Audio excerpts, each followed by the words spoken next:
Howdy Pitmasters. Today I'm going to show you guys how to manage your fire in an offset smoker, just like this one. Let's get to it.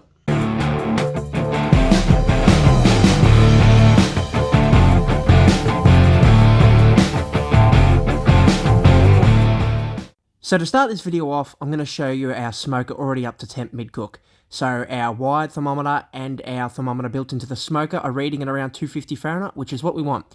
We've got a nice clean burn happening, our fire's burning nicely, and a thin blue to invisible smoke. This is what you're trying to achieve. We're going to leave our side firebox door open just a smidge to allow oxygen flow and to maintain current temp. Preheating a couple of wood chunks on top of the firebox like you can see there. So you always want to preheat your wood chunks or your wood splits, whatever you're using, whether that's in the firebox or on the cooking chamber. I've just chucked these chunks on, and within 10 to 15 seconds, they've lit right up because they're preheated, and that's how you maintain a nice clean burn when refueling your fire. So after a while, we've still got a nice clean fire, so just going to check on it. You can see here, our wood chunks are burning quite nicely, and we're going to keep that side fire door at a maintenance level, which is cracked open with enough airflow to maintain and stabilise the temperature without shutting off the fire.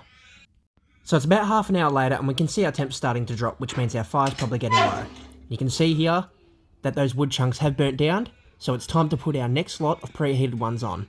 So we've got them here that have been sitting on top of the firebox, straight on. And again, because they've been preheated, no more than 10 seconds and they're fully light. So we'll get our next bunch of logs as well to preheat. So we've got one here that was already getting hot, and we're going to grab a second one here and stick it on.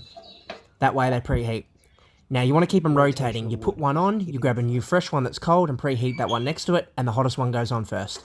And as always, manoeuvre your side firebox door to maintain your temperature. Now if you're doing a really long cook, you will find that your coals may possibly die down towards, a few hours in. So you can see here, we're at that point, so we're going to also pour in a new chimney full of charcoal briquettes, as well as our wood chunks. So we've put some more heat beads briquettes in, another wood chunk, and we'll continue, and we'll keep our fire burning strong. Firebox door open to allow that airflow until it maintains temp, and then we'll close that door off again.